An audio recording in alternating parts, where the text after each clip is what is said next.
All right. We are live again here, sitting down today with Eric Sutter. We've done a podcast before, Eric, but it's been, what, a couple years ago? A couple years, Cody. A couple years. You're the race director for the Open Range That's right. gravel race that happens about every year now. Almost didn't happen, what, 2 years ago? Yeah, 2 years ago. 2 years ago, there was a lot of cancellations with the COVID, but you guys found a way to make it happen.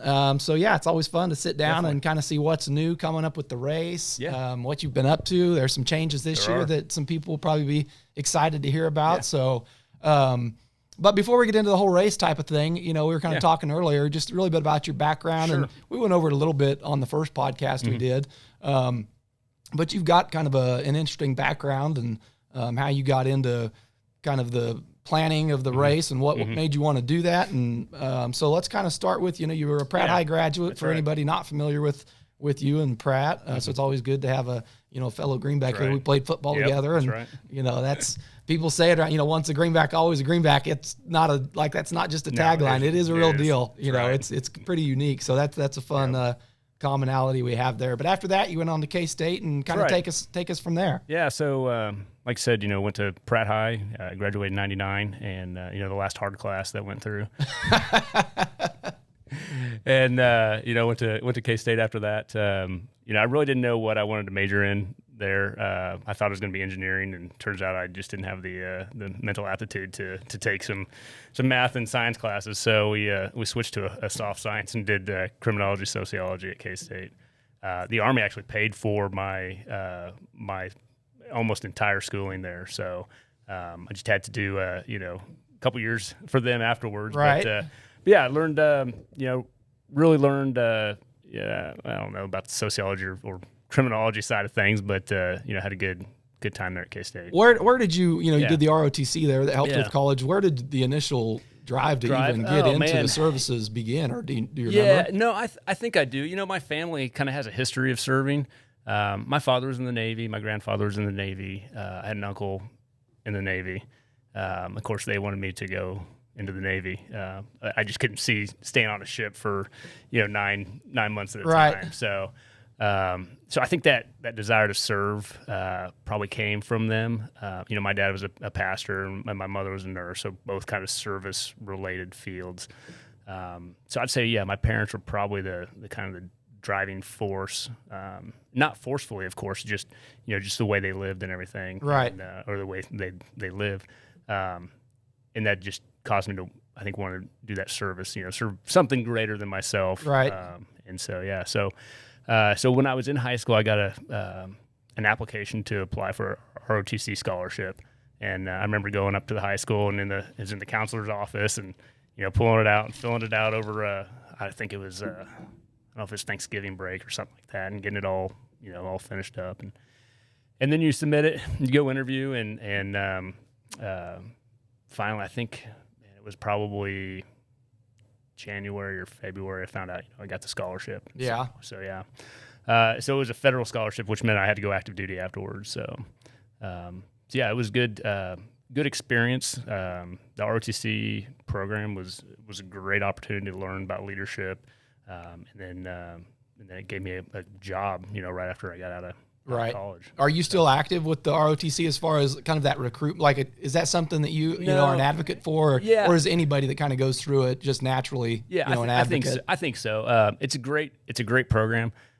because it pays for everything. And there's different variations of it. So mine was federal. There's also a National Guard and a Reserve scholarship. So if somebody's out there that wants to serve and be an officer and go to college and everything like that, then they can do it, one of three ways. And it's a competitive process, but it's one of those options that some people don't think about, especially from a small town. I mean, I don't know that anyone else, I don't remember anyone else in our class or our group of classes when we were in high school that went through that process. Yeah.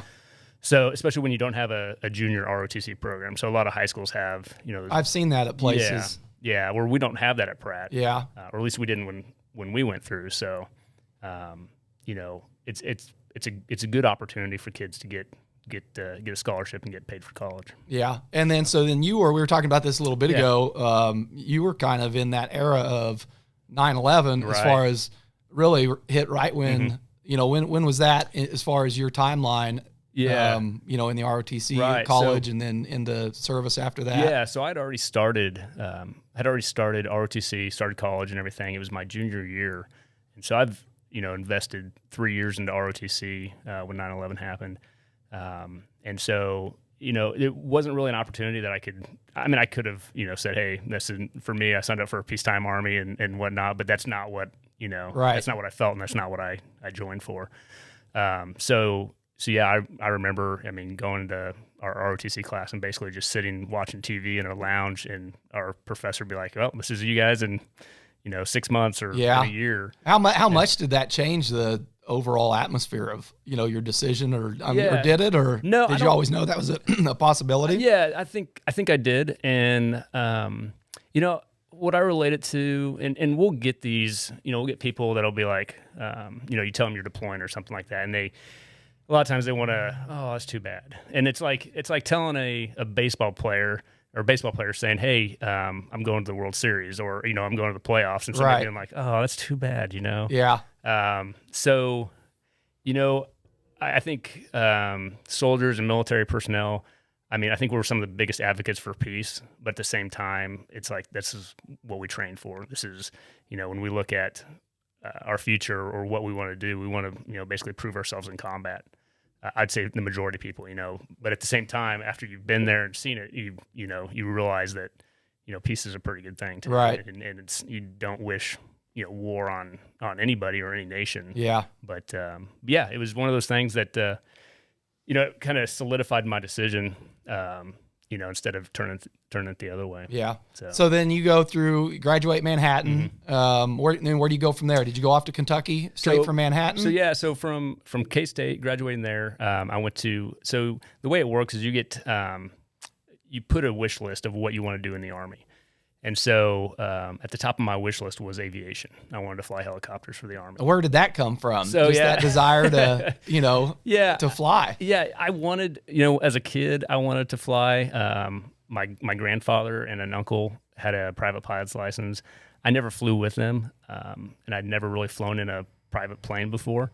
But it was just something that was just in my background, like, I'd really like to fly. And then when I was in college, I did an internship, and the gentleman that ran that internship, he was a Vietnam vet and pilot for the Army back in Vietnam. And so he had written a book, and I read his book and was pretty excited about it, and knew that's probably what I wanted to do. So, did you know it was helicopters at that point, or were you just open to aviation in general and had to choose then down the road? So the Army mostly has helicopters. They do have some fixed wing planes. Yeah.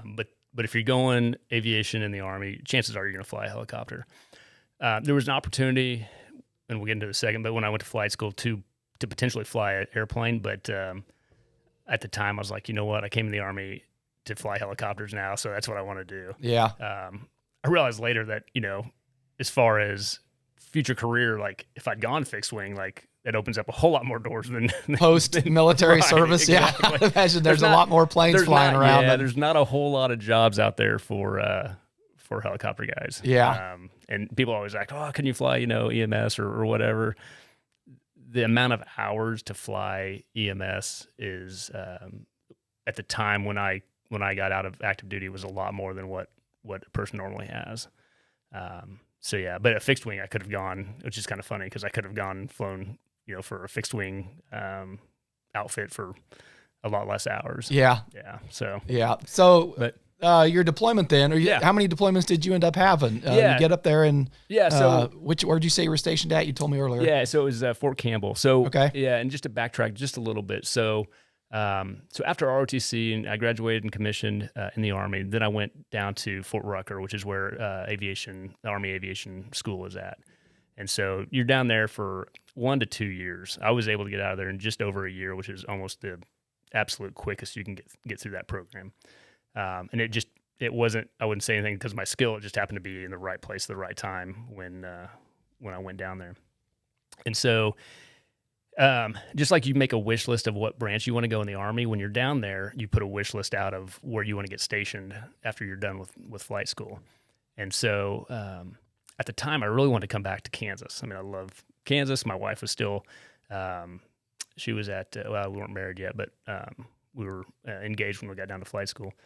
And she was in veterinary school at K-State, so I wanted to come back to Fort Riley. Unfortunately, there were no helicopters at Fort Riley at the time. So I put in to go to Fort Campbell and join the 101st. So I went in to Fort Campbell, with the 101st, and then I was there for about 9 months and then deployed to Iraq in 2005.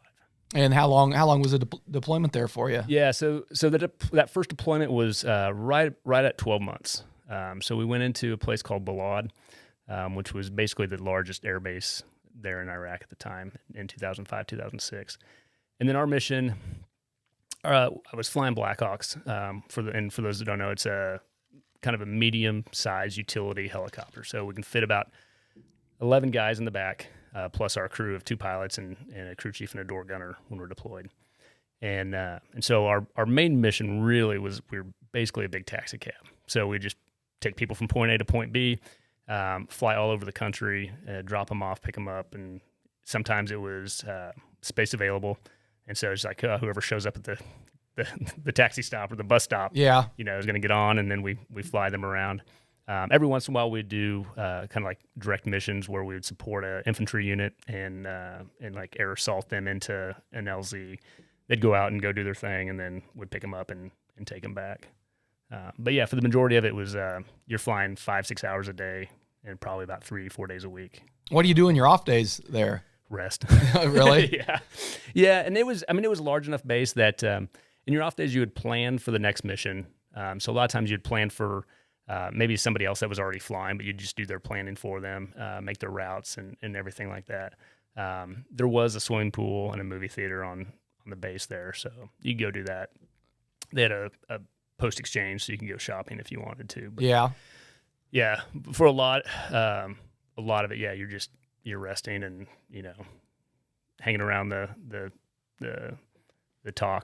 operations center and just shooting the bull, what's going on. And so how long did each deployment last for you? Yeah, so that one was about a year, and then and you had at that point you had a 2-week R&R, rest and relaxation period. So and mine was pretty early on. It was about 6 weeks in. I actually came back and then was home for about 2 weeks, and then went back over. After, it's probably 2010, 2011. They got rid of the R&R process, and they went to 9-month deployments. And so so my next deployment was in 2014, and that was a 9-month deployment to Afghanistan. Okay. So in that one, I flew medevac. So again, for those that don't know, same aircraft in Black Hawk. This time I've got a Red Cross painted on the side and on the nose.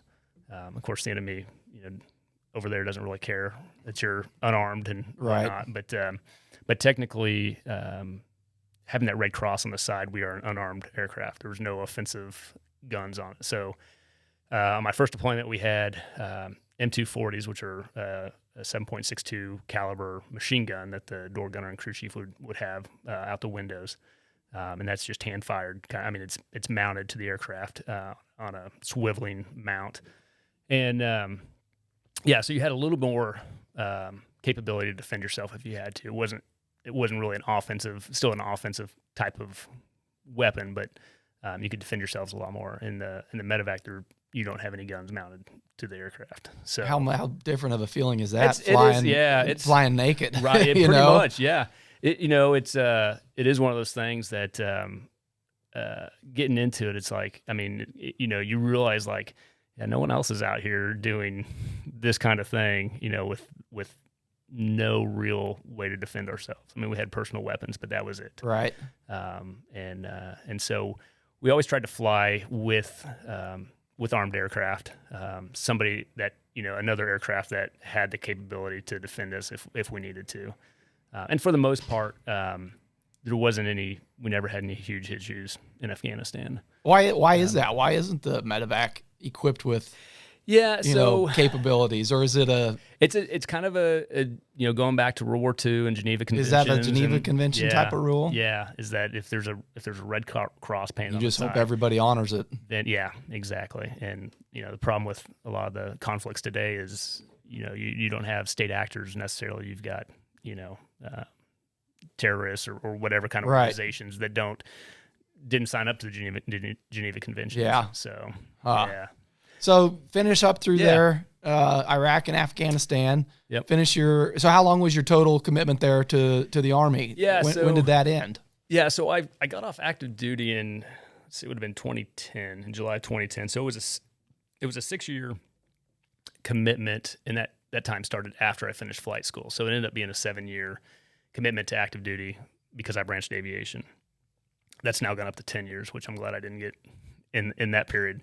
But yeah, so 2010, finished up on active duty, and my wife, she's a veterinarian, and so she had come out to Kentucky with me. We lived out there for a while, and then she was able to find a job back in the Kansas City area, and so that's where she's from. And I was hoping that her job would allow greater income potential than what my job would be. And she couldn't do that if we were moving around with the Army right. full time. So we made the decision that I'd come off active duty, and then I joined the Kansas Guard at that point, and did another deployment in 2017 with the Kansas Guard to Kuwait. Okay. And that's, I think, kind of where we mentioned last time. That's where, I was planning and I had some free time, and then that's kind of where the open range. Yeah, that's kind of seems seems like where the impetus of hey, when I get back, I want to do this. That kind of happened on that deployment. Yeah. And Kuwait's a desert, and I was like, man, where are there other sandy roads out there? Oh yeah, you can ride the sandy roads in Pratt. Yeah. So what? And we talked about this a little bit on the first one. Now, kind of getting into the open range a little bit. When did your kind of competitive? I don't know, what do you call the competitive athletes? Sure. Or endurance. Like really that kind of genre or category of people didn't even exist, at least not very popularly, 15, 20 years ago. Like there wasn't CrossFit, or there wasn't, gravel races, or, kind of all the things you see today, the mud runs or the Spartan races. Yeah. I don't know when it started. Yeah. I don't know when, that whole, I would say, probably, man, middle 2000s is really when that kind of infancy of those endurance type of events started. Yeah, endurance events. Yeah, because I know, like, and maybe being in the Midwest here, we didn't get them as quick. Usually that stuff happens on the coast and then works its way in. Yeah, but you see, like, there's the big bicycle race in Emporia, Unbound now, and is that what they changed the name to? Yeah. So it was Dirty Kansas, now Unbound.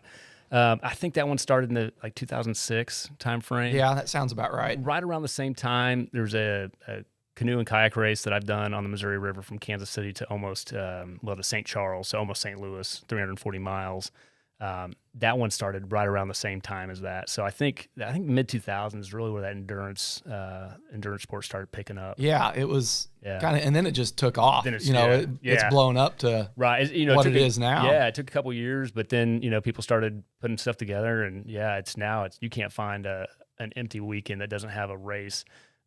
Even just a bike race in the Midwest. Right. Every single weekend between Kansas, Missouri, Oklahoma, and Nebraska, there's a race. Yeah. I think the first podcast we did, that was before the first event. Was that right? I don't think you'd done one yet. I think it was leading up to maybe that first event. So I really haven't had a chance to talk to you kind of to reflect on an event, sure. Which I remember after the first couple, I was like, man, we need to do another one just to kind of gauge your, talk to you afterwards, because I'm sure you learned a ton from that first one. Probably the lead up. I know the lead up to that first one was kind of like, because like you said, you were away in Kuwait planning half of it from Google Maps and Google Earth, and making then phone calls halfway around the world. Yeah, to actually then have that first one pull off with the success that it did, and no hiccups really that were noticeable. I'm sure there probably was some behind the scenes. There always is. Yeah. So what was that feeling like after that first, that last rider came in, on race day? Such a relief. So, so the funny thing, and I've shared this with some people, and I can't remember if we shared this before, but because of the way that first year worked, I came back from Kuwait right around this time of the year, so right around the middle of March, and it was the end of April, so we had 6 weeks of when I got back on the ground in Kansas. To really make sure everything worked. I'd wanted to go to a bike race and actually ride in a bike race, because it was probably be pretty good homework for somebody who's putting on a race. Yeah. And the one weekend I was going to do it, I got sick. And I just was not in a shape to travel. I think it was going to be like down in Wichita or something. I think you might have. Did you do that was the Rage Against the Chain. Yeah, it was one of those that I did. So I think it was one of those, and I couldn't do it. And so I mean, and to preface it, I've been to numerous kayaking endurance races, and so I kind of knew the format, right? And I did a ton of research and watched videos and tried to figure out as much as I could about the sport of cycling. But yeah, I'd never been to an actual gravel bike race before we'd had the Open Range was the first one you've been to. Yeah. I bet there's not too many race directors that can say that. No, and I hope it doesn't make me. I mean, if someone wants to call it being a fraud, then fine. But I think we put on a pretty good event. It went great. Yeah, and I, like I said, I'd been to enough endurance type of events that it really is the same type of people that go to those. I mean, whether you're kayaking down the Missouri River or you're riding through the Gypsum Hills or the Flint Hills or wherever, it's a lot of times it's just, guys and gals that want to do something hard, right? Yeah. And, where that comes from, I don't know if that's, part of our DNA that we've kind of lost through the ages of, having to go out and hunt and kill your meal and drag it home, with a club and everything. And now everything's kind of given to us, right. Almost. And, I think there's still that desire to want to push the limits and push yourself and see what you can, what your body's capable of. And so I think that's as the society's becoming more automated and more easy, if you will. I think that's what people are still longing for, is that hardness of something, Oh yeah, there's when life. You get done with a race like that, right. Whether it's anything, like the sense of, just kind of gratitude that you're like, man, I did that. That's I trained for that. Right. I did that. It was hard. Yeah. But I didn't quit. And I remember I did it 2 years. The first year, me and Dusty Beam did it. Yeah. And Dusty, I didn't know if he was going to make it. He was riding that fat bike. Yeah, that's right. But he made it. It was like, man, and when you do it with somebody else too, I think that's a huge difference. I went over and rode that Rage Against the Chain ring by myself and that's completely different. Riding solo when you don't have friends or someone to kind of help you when you do start mentally. Like, man, and then the next year when we rode in it, it was the year. Let's see, was that the second year that it got moved from COVID?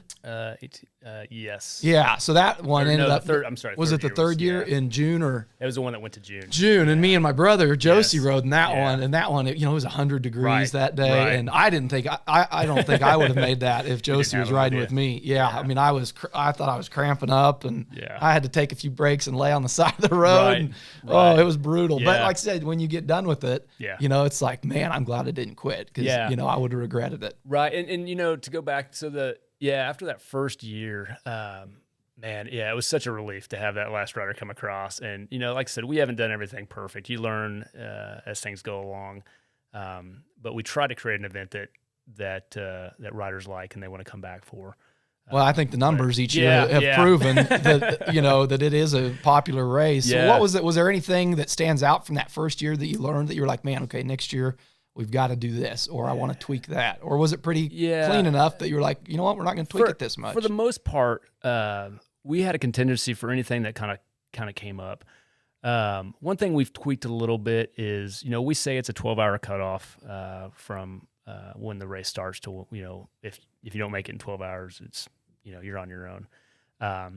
But, at the end of the day, I'm like, man, if somebody's out there and they're making progress, we're going to stick around. Right. Whether it's just me at the finish line, by myself and a flashlight or what, we're going to make sure we got somebody there, and we're going to try and give them an official time, at least if they're going to make the effort to do that. Yeah.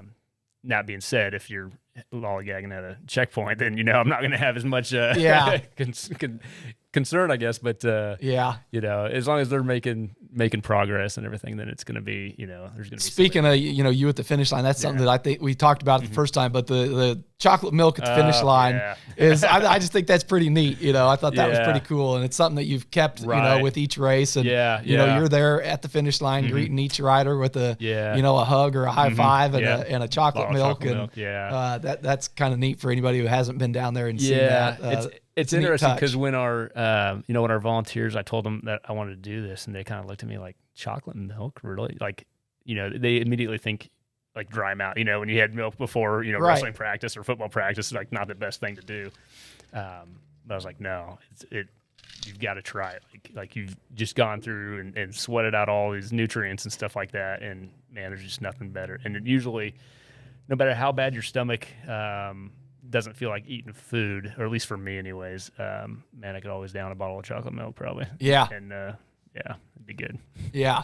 And then as far as some of the other changes, since we've talked last, you've added, let's see, the touring edition. Right. Is something new. Is that 2 years old? Yeah, this will be the third year for it. That sounds like a neat option to me. I think I keep trying to work it out to where me and my brothers can all get here and do that and go at more of a leisurely pace and camp out. Right. And, it's if I would, and I tell everybody this, if I was to do the race, I would do the tour option. If I had the ability to, have somebody else run the thing for the day. Because that, man, it's so much fun. And I love the course, and you get to see it and experience it at your own pace and not have to worry about, timelines or anything like that. And it's funny. It's like, the first 2 years we had, I think, right around 20 people. And then this year I was like, let's open this up a little bit more. And so we have 60 people signed up for the tour. Oh, really? I hadn't checked the registration lately to see how many you had in that. So 60 people. And what's cool is that they almost become like a family. So when they leave, like, yeah, you've got some fast people. At least that's how it worked with having 20. With 60, we might have some groups, but it's people that have never met each other before, and they all of a sudden become, great friends on this ride. Yeah, explain that touring option just briefly. What we're talking about for anybody who doesn't know what it is. They're going to leave on Friday morning, and they're going to ride the same course as the normal race, the 200-kilometer course, which ends up being about 126 miles. But they're going to take 2 days. So they're going to ride from the start on the course all the way down to the Gyp Hills Guest Ranch, which is just southwest of Medicine Lodge. And it ends up being about 80 miles that first day.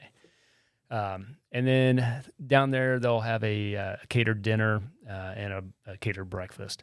We let them either, if they want to carry all their equipment with them, they can do that. If they want to drop it off ahead of time and pick it up after the ride, that's fine too.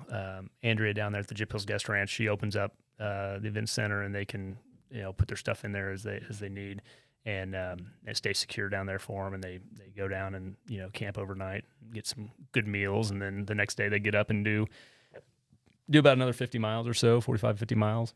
Yeah, I think to me, that'd be the way to. Yeah. Because then, like you said, you get the full course. Right. The 2 times I've done it, I've just done the 100K route, and I'm still dying to get, and get on the, the Red Hills there, of Brian's land, and see what, maybe I'm not though. Sometimes it's no. Is that the Grassful? That's the Grassful. Yeah. Is that what they've termed that? Right. We had a rider. We have a rider. I think he's almost made it every year. Out from Western Kansas, Sublette area, and so he made a video post the first year we did the Grassful section, which I think was 2020. I think that was the COVID year. And so he made this really funny video where he shows, and the Grassful it's a mixture of grass and gravel.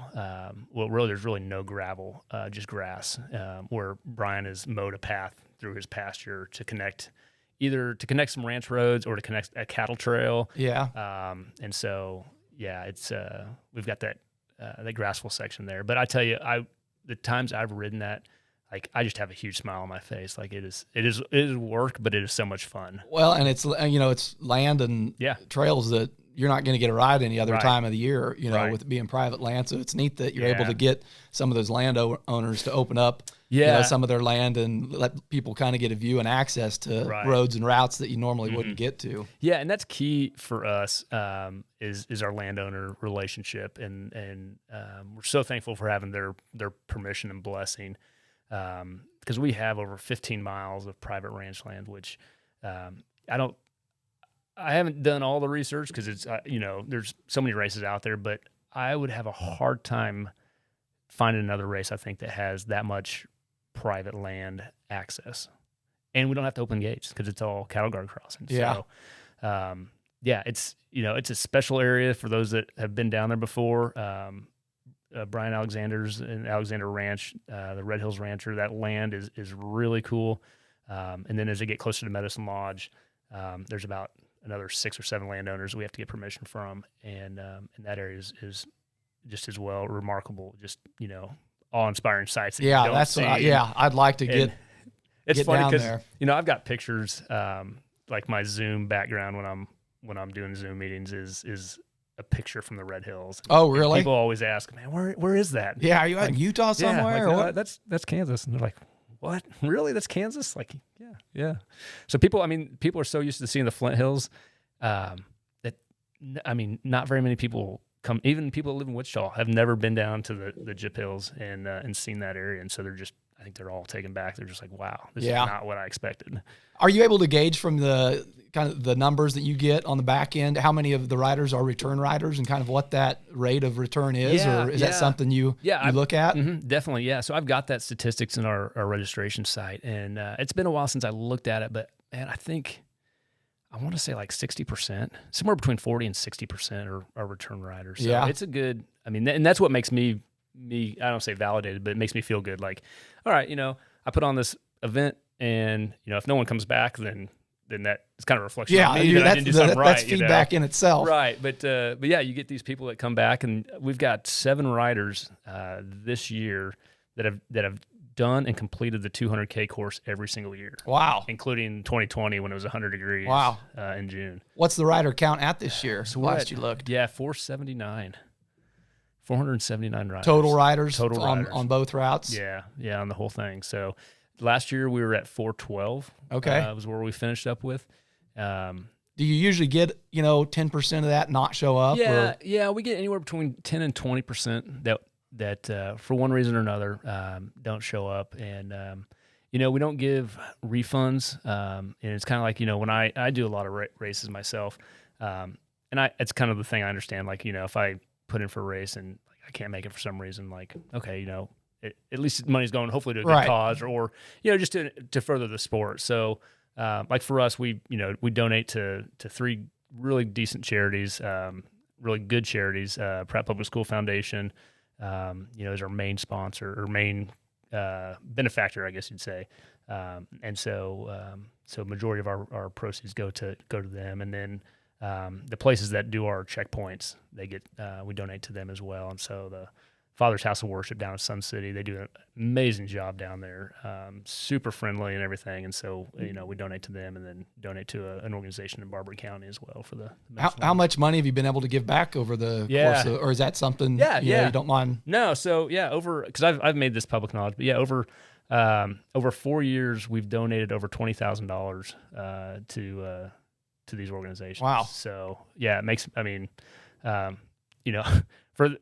when I was planning this for our first year, like I thought we might break even. Like I thought maybe we're going to break even. If not, then I'm going to, I'm going to pay to make sure the whole, every logistical thing in the race was taken care of. And then I was going to feel bad that we couldn't raise any money for these charities. And so then I was going to probably write another check to these charities, for helping us out and whatnot. But yeah, to be able to raise the amount of money we have, it's crazy. Yeah. I don't know what else to say. Yeah, that's great. Yeah. That's great. What, this year you've got a juniors division, which is new. And then did you add, last year did you add the military and first responders? Yep. A couple new divisions there. Yeah. So sure. So last year, the great thing about being a race director is you kind of get to make up the rules. And so, I was like, I went to a race once where they had a military, category, and having served in the military and still serving is something that's important to me. And here's people that put their life on the line, and whether it's military or first responder, put their life on the line, and I think we deserve to recognize them a little bit. And so again, since I'm the race director, I say we're going to do it, and we're going to do it. Yeah. So we created a first responder military category last year. We give them a reduced rate. It's on an honor system, which again, we've never had an issue with anyone taking advantage of that. So they get a reduced rate for doing the 200K. And this year we've got 21 in that category. Yeah, I wasn't at the race last year. Do you recognize them at the race or the starting line? That group of first responders or anything? Or no, we haven't. although maybe not a bad idea. Okay. Yeah. No, I didn't know if that was a wave that you're like, hey, here right. comes, this group. Here goes the juniors group. Yeah. We kind of do a mass start. So, that's true. To let them go in front, like, I don't know that we'd necessarily do that. Yeah. But I think we did last year. Just mentioned, that last year was the first year we had the military and first responders, just so people were aware of it. Yeah. Yeah. And then this year, I had a gentleman reach out to me about doing a juniors category, so like a high school age category. So we implemented that this year. And we don't have huge numbers. I think we've got 3. So hopefully we'll be able to fill it's got to start somewhere. Yeah, it's got to start somewhere. Anytime getting kids on bikes is a good thing, and getting them set up with a healthy lifestyle. And there's really nothing better than riding your bike. I mean, it's, for the most part, it doesn't cost a whole lot of money, doesn't take any gas. You just get on it and go. Yeah. And so, I'm super excited. We still got we got time, so we still may get some more kids registered. But yeah, it's gonna be cool to that'll be a neat addition. And they'll be on the shorter course, so the 100K. They're the only competitive category we have on that course. The rest of it, the 100K, is a kind of a non-competitive. We do time people, so they'll still know what their time is and have bragging rights, that you beat Dusty or whatever you want to say. But that juniors will be competitive, and the reason for that being non-competitive is I wanted people, if they wanted to do a competitive course, to do the 200, because it really is a cool course. And the 100 course is pretty cool too. Yeah, the 200 you're going to see a lot more interesting areas. Yeah, and so and then also as we manage income and donations and stuff like that, it's kind of choosing and figuring out where the best bang for the buck is. And we felt it more important to donate money to teachers and some other organizations than paying for podium awards for that 100K. So for those that are interested, that's pretty much the reason why we do it. And we think that's a good compromise between the two. Yeah, well, it's racing in a couple years, and I think the year I didn't race, still, because Carrie helps out with the board, so usually we're down there helping out or doing what we can. So far it's been a great event, and always looking forward to it. And it's just something different for Pratt. It's not, we have plenty of ball tournaments and things like that. And this is something that brings a totally different crowd and a different atmosphere and a, different feeling to it that, we get to see once a year, but not very often. And this year I think Pratt's going to get to see a little bit more of it. With kind of the change this year, if you want to talk on that a little bit. Sure. Usually we're down at Lemons Park, but we've got to change a venue here. We do. So, in fact, we'll probably just leave it to this podcast to make the official announcement. But we're going to move. There we go. You heard it here first. Yeah. So that's right. We're going to move. The start finish is going to be in the downtown area of Pratt. And for those that don't know, Pratt is really not that big of a town. So we're talking like 3/4 of a mile difference between Lemon Park and the downtown area. And it's a short 3/4 of a mile. It's really probably closer to about half a mile difference. So logistically, it's not that different. But what we wanted to do is we wanted to create a way to have more community interaction. We like the park. It's a lot of shade and trees down there. But there's a couple things logistically made it difficult. One, it's just kind of isolated, which is good and bad. But we want both the community of Pratt to experience our riders, and we want our riders to experience the community of Pratt.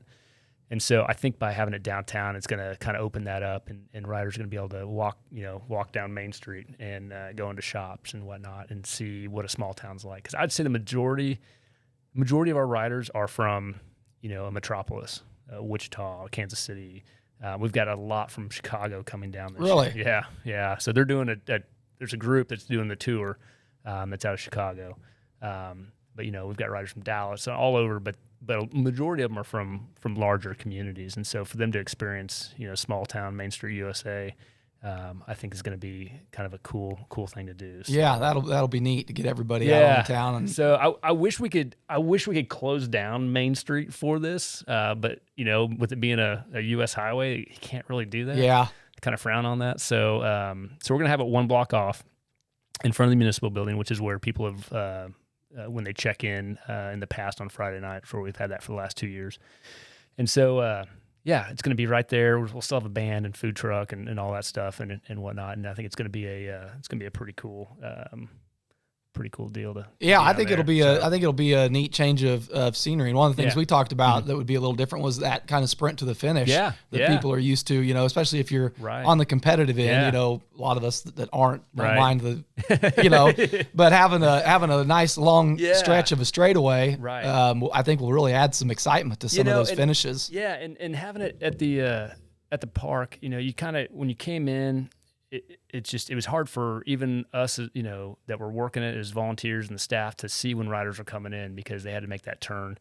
And so now, there's going to be, I need to measure it, but it's, I think, at least a mile long straightaway of brick road with no stop signs that they'll be able to sprint down or sprint up because it will be an uphill finish on brick. So just when you think you've gone hard enough, you got to go up a little bit. No, I think that'll be a fun addition but, to it. It'll keep you from running into Main Street and traffic anyway. Yeah.